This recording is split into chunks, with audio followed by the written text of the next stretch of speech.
Okay, this video is called How to Interview. Some viewers have asked me to make a video about interviewing for a job. Okay, so the thing I would say is, try to have a couple places that you get an interview to, and then don't go to the best place first. Go to some place you don't really care if you get accepted by them, because you want to practice interviewing. You're going to learn something from the process. What kinds of questions do they ask? How do they react to your answers? It's a good idea to study the place as much as you can. Know as much as you can about the history of the institution, what it's known for, its strong points, so you'll just be more with it during the interview. The best thing is if you know somebody who works there and you could talk to them. The absolute best thing is if you have a friend who's friends with somebody over there and they can help get you insider favoritism for the job. I realize that's hard to get, but if you have that, that's the highest ranking thing to get you accepted somewhere. When they offer you an interview, like let's say you're interviewing for graduate school, okay? They've already decided your academics are good enough or they wouldn't interview you.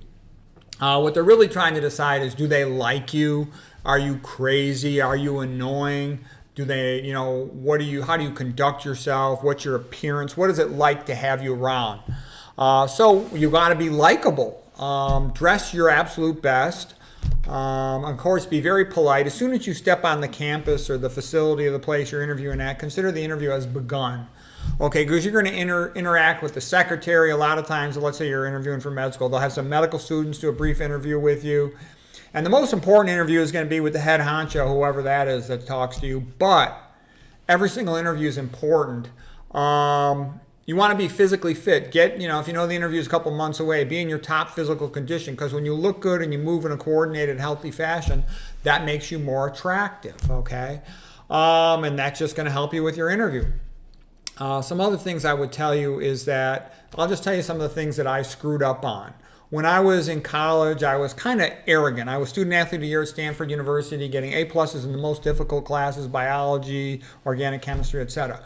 So I got kind of cocky, and like all these guys from the fraternity asked me to study with them for the MCAT. And I just kind of figured the MCAT, that's for regular students at state schools or something. I don't need to even bother with the MCAT. I thought it was beneath me.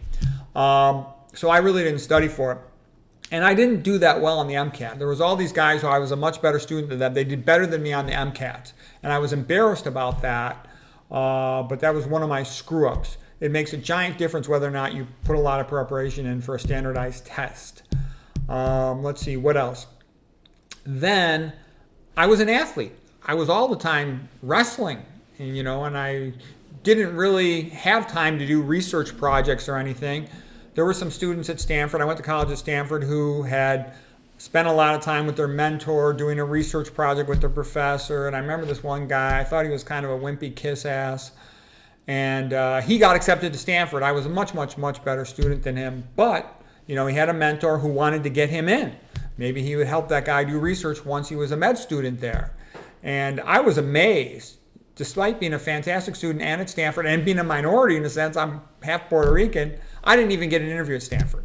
And then I didn't even get an interview at Harvard, and I couldn't believe it. I'm like, I'm the best freaking student. What is this? And then there was another guy who was a crappy student. He got accepted at Harvard. I'm like, oh, this is ridiculous.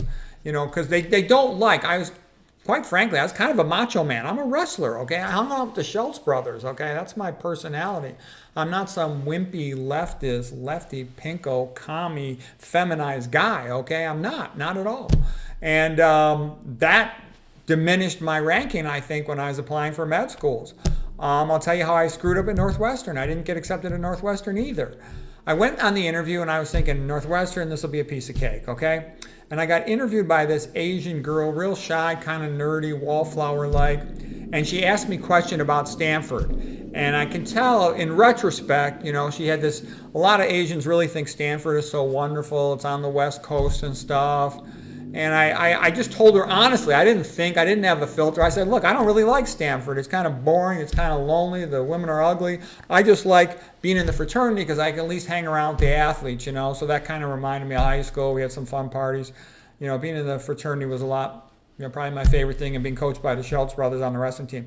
And the look on her face, she just had this totally negative look. Oh, you're a jock. You're a stuck-up athlete. You're a jerk. The kind of guy who wouldn't go out with me. I couldn't believe it. I didn't get accepted at Northwestern. I was like shocked. It's like unbelievable. To me, it was unbelievable. I was like, how could I not get accepted to this place? Okay. Then I did better when I interviewed, like I interviewed at Loyola. And I think I did better because I interviewed with a guy. And the guy, he loved the fact that I was a wrestler and I was a great student. He's like, you're accepted. Don't even worry about it, okay? And I had the same experience at University of Illinois. They're like, oh, you're an athlete, you're a great student, you're accepted. You don't even have to do anything, okay?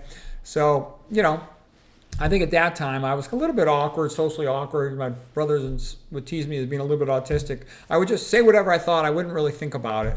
And I just assumed I was going to be accepted everywhere I went. And maybe that was part of my problem. It's good to be confident, but I was stupid to the point of just, when you go there, you should say, oh, I want to help people. Don't say I want to make money. And I wanted to be a great doctor. So anyways, those are ways that I screwed up. You got to be tuned into the game.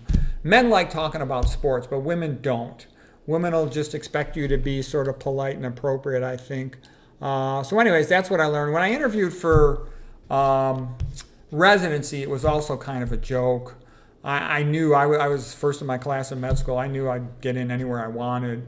So that was kind of easy. But in general, I'd say that's about what I can tell you. Your appearance matters. Be nice, be polite, and try to have an inside angle if it's possible.